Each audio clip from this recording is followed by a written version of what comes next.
আসসালামু আলাইকুম। এই টিউটোরিয়ালে আমার হোস্টার প্যানেলে আপনি কিভাবে ফান্ড যোগ করবেন তা সম্পর্কে আলোচনা করা হবে।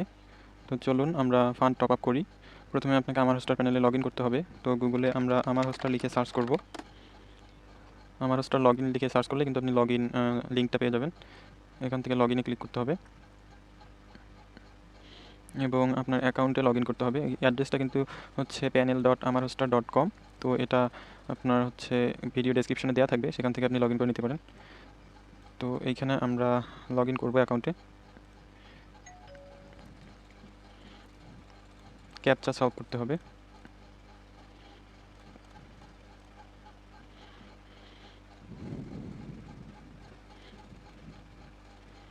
ওকে, আমরা অ্যাকাউন্টে লগইন করেছি।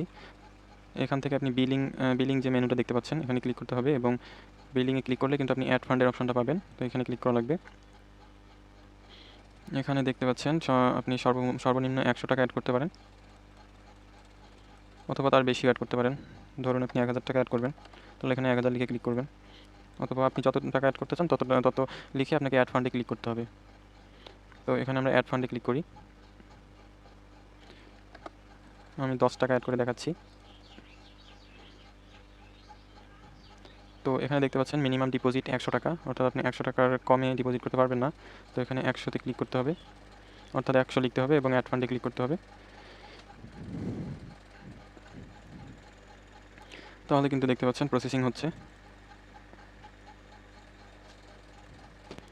এটা হচ্ছে আমার পেমেন্ট গেটওয়ে। তো এখান থেকে আপনি পেমেন্ট কমপ্লিট করতে পারেন, যেমন DBBL card, master card, visa card, international card এবং মোবাইল ব্যাঙ্কিং অপশন রয়েছে, যেমন বিকাশ, রকেট, নগদ, ওকে ওয়ালেট, ট্যাপ, উপায়। তো বিকাশ দিয়ে যদি আপনি পেমেন্ট করতে চান তাহলে বিকাশে ক্লিক করতে হবে এবং এটি আপনার বিকাশ গেটওয়েতে রিডাইরেক্ট করবে।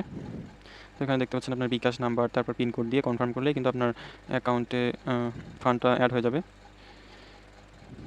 আর আপনি যদি ফান্ড লোড করেন প্যানেলে, তাহলে কিন্তু আপনার ভবিষ্যতে যে ইনভয়েসগুলো আছে সেগুলো অটোমেটিক পেমেন্ট হয়ে যাবে।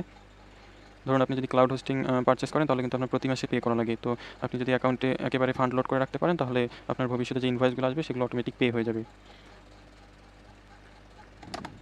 তো আশা করছি বুঝতে পেরেছেন কীভাবে ফান্ড অ্যাড করতে হয়। আপনি কোনো সমস্যা থাকলে কমেন্ট করে জানাতে পারেন। ধন্যবাদ।